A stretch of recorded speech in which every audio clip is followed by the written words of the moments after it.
The housebreaker lap's any moment. Please get back. Get fired. Another ain't gonna be late, Doctor. Don't be fast, double. It ain't right. It can't be an accident. Yeah, you're right. How we got the police in on this? Who knows whose home is going to go next? Oh, there's a maniac in these parts, I reckon. Someone who delights in causing fire. Maniac or not, there's got to be a stop to all this. None of us is safe in our beds. Demand an investigation. That's what we must do.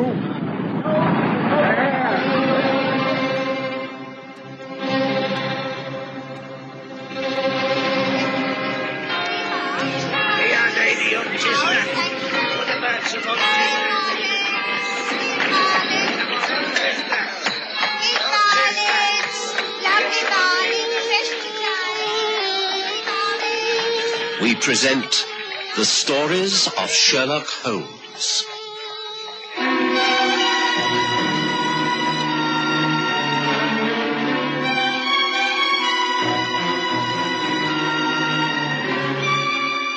Tonight, the Longworth Cove mystery.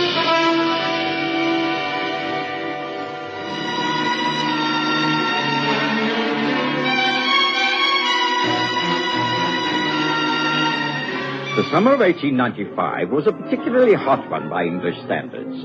Well over 80 in the shade for weeks on end, or so it seemed. I found it particularly trying, for I was aware that most of my patients were feeling the effects of the heat.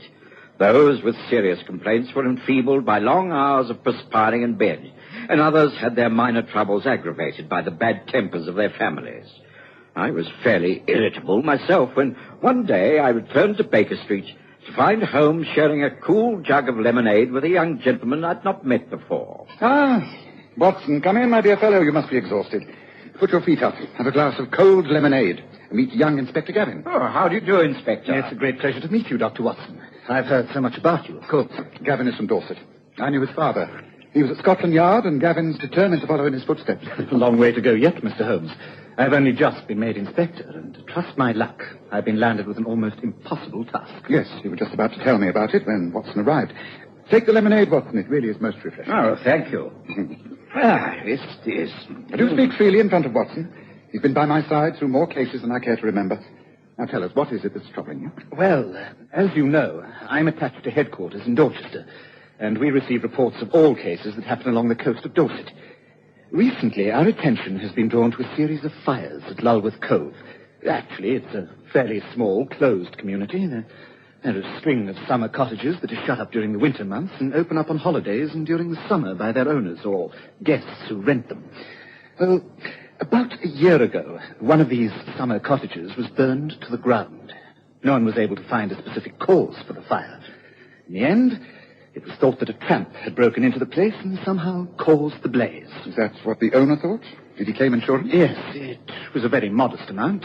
Algernon Francis was the owner's name. He moved some of the rescued furniture neighbors had managed to get out of the fire into a nearby house and decided to live there until he could rebuild on the previous site. But this fire was only the first of a shocking series. Several more houses along the coastline were altogether or partially destroyed, including Algernon Francis' temporary home. That's most interesting. Pray continue. Oh, naturally, the local people were up in arms, and particularly when they thought that they had found a reason for the fires. You know better than I do, Mr. Holmes, that the place to pick up gossip is in the local pub. And the local pub at Lulworth Cove is the Seagull's Nest. A meeting extraordinary was held there, presided over by Mr. William Spaulding, a middle-aged bachelor who lives alone in his family home on the cliffs and, being of independent means, gives most of his time to civic and philanthropic enterprises. He had the full support of the locals.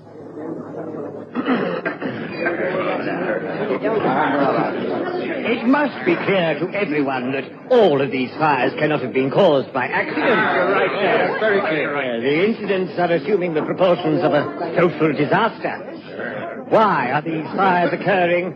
It must be the work of a single person or a select number of people. But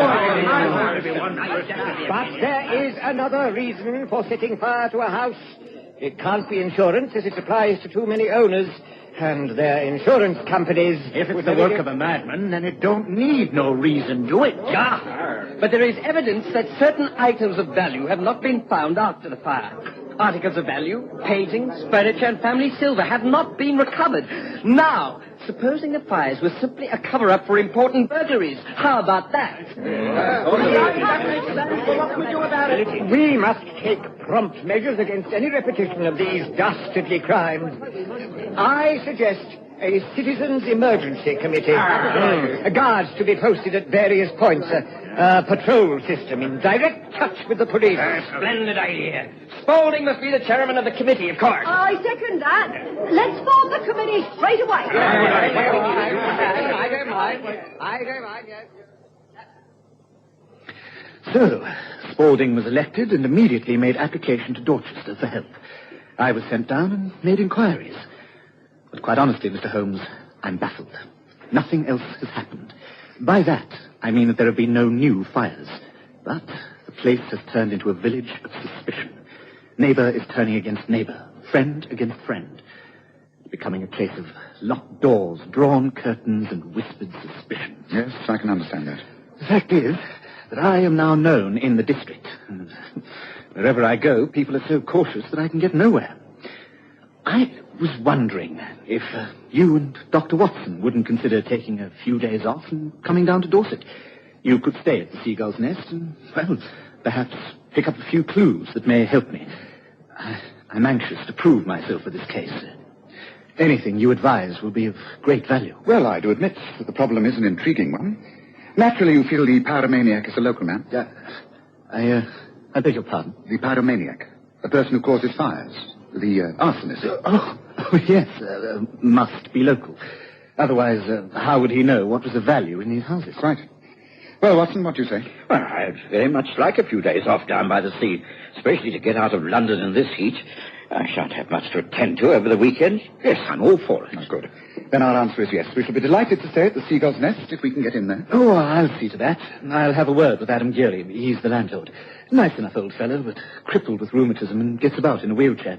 His daughter is Anne Geary, who's a tower of strength in the community.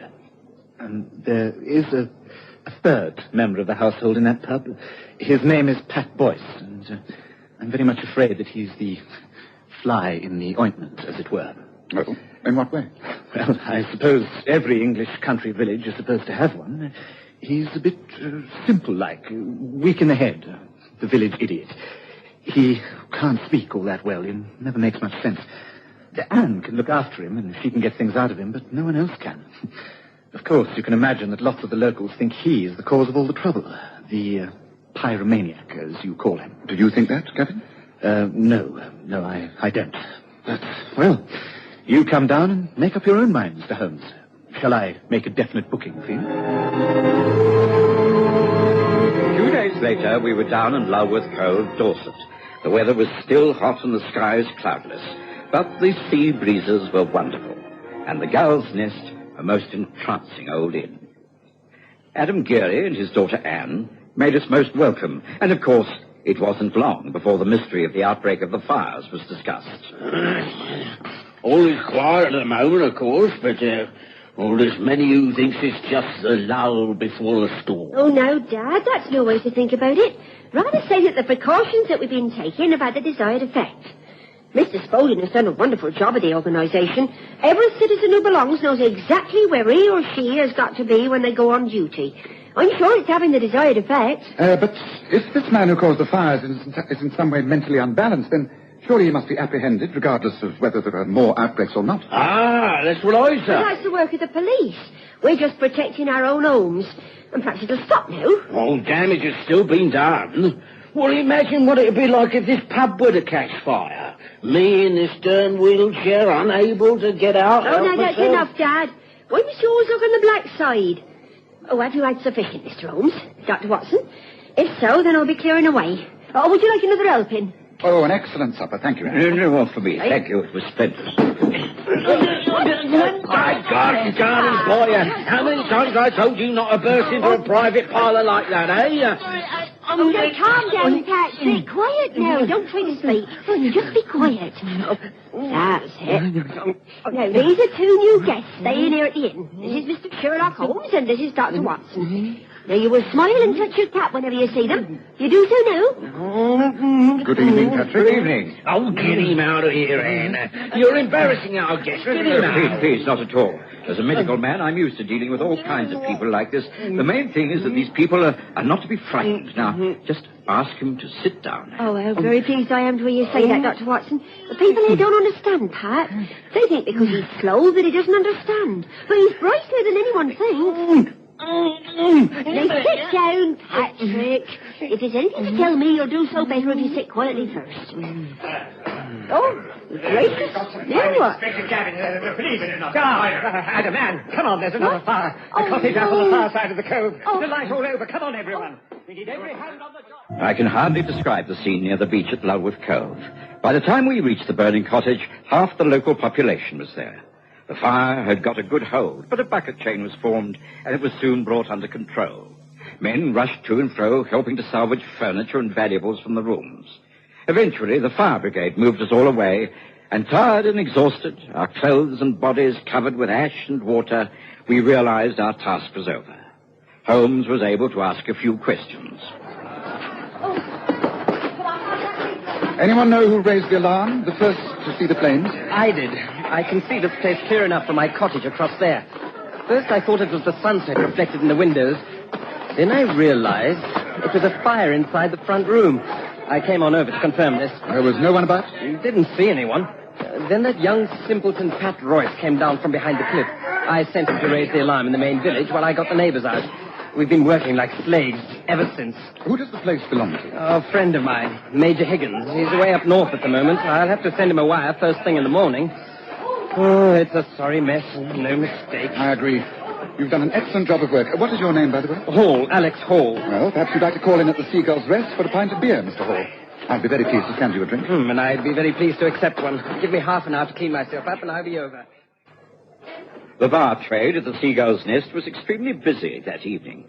So much so that when Inspector Gavin arrived, Holmes suggested that a handful of us retire to the small private parlour, taking our beers with us.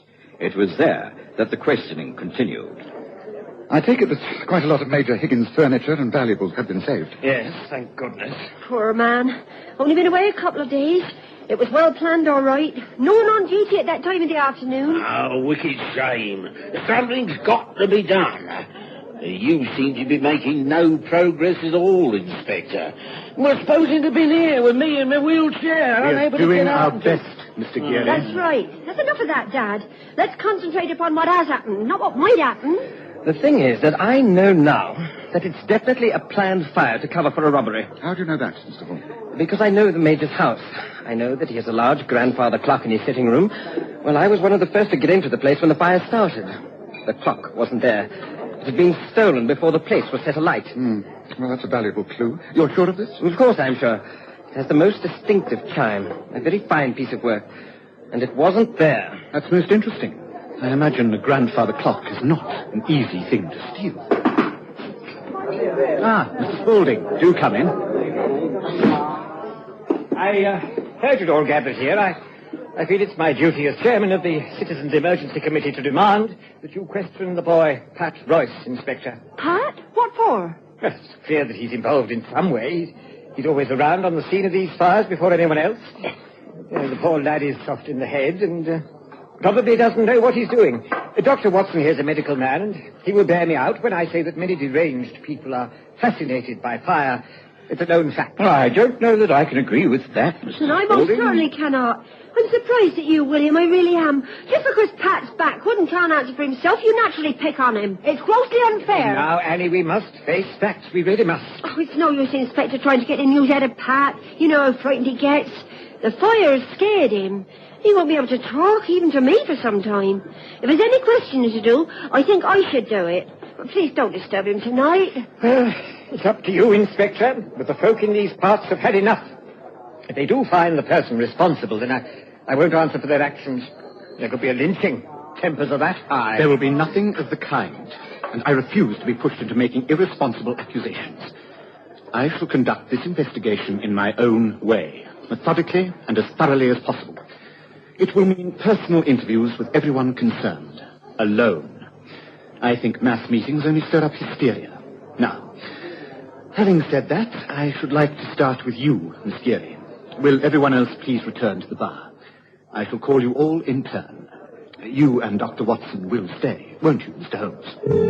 And so the questioning continued in a more reasonable manner. The inspector interviewed some dozen of the local people who lived near the scene of the latest fire. Holmes listened intently, sprawled in a chair by the open window, his head upon his chest and long fingers pressed together. He made no comment and eventually retired for the night in a somber mood. I found it hard to sleep, and when I did, my mind was filled with the sight of flames and the smell of burning timber. Morning dawned crisp and clean, and Anne Geary served us an excellent breakfast. I've been talking to young Pat, Mr. Holmes. He's in a rare state. Couldn't get much out of him. But he says he saw someone leaving Major Riggins' garden just before that fire started, yesterday. Ah, that's most interesting. Were you able to get an identification from the lad? Not yet. He goes all to pieces when he tries to explain. Takes ages for him to calm down. But I'll try and have a good long talk to him later. I'll take him to church. He likes church. Has a soothing effect upon him. Oh, he isn't at all a violent boy. I'm sure he didn't start the fire. You don't believe he did? Do you, Mr. Holmes? No, I'm quite sure that he didn't. Oh, thank goodness for that. Well, I'll be getting a bit more work. I'll talk to Pat after church, and I'm sure I can get him to give me a description of the man he saw. Would you like another pot of tea?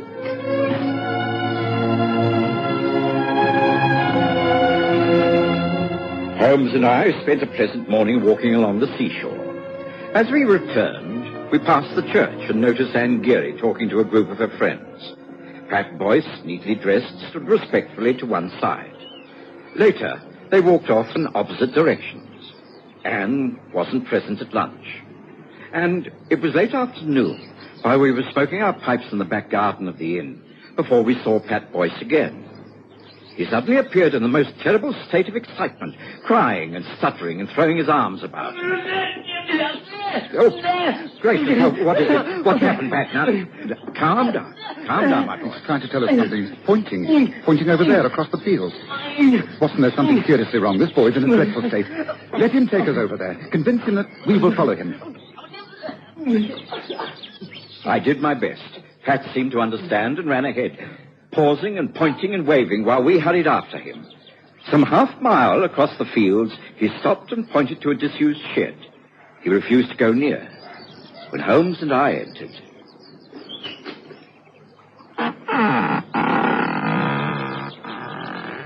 There's nothing in here. This hut isn't used for anything. Wait. Look, Watson, look there, on those sacks. It's Anne Geary. Oh, great heavens, Holmes. Blood. Her head, she's been most brutally murdered.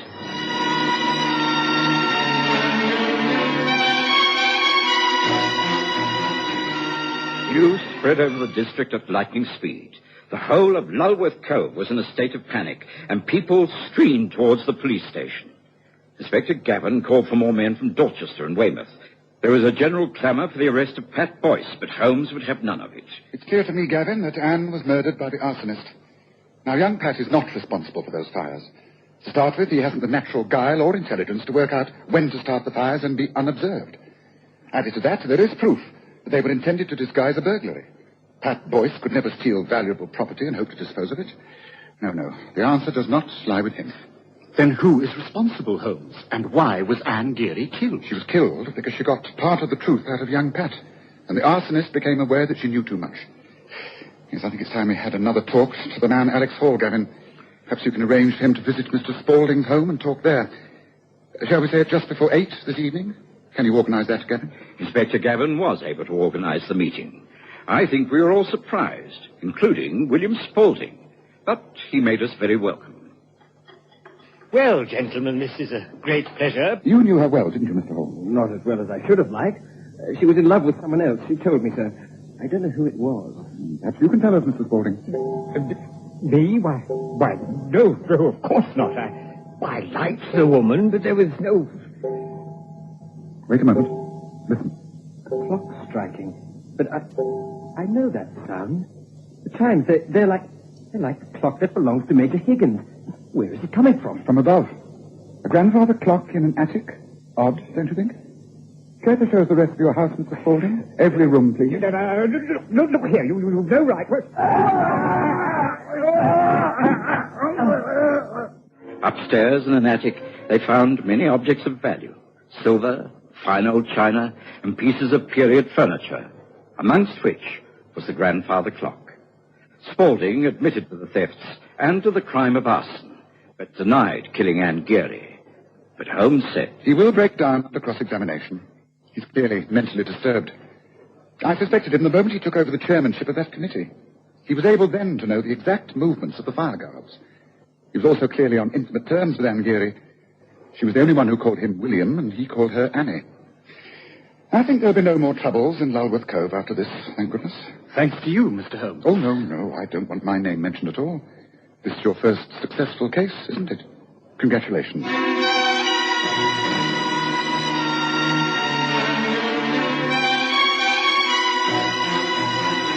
Listen again next Sunday to The Stories of Sherlock Holmes, with Graham Armitage's Holmes and Kerry Jordan as Dr. Watson.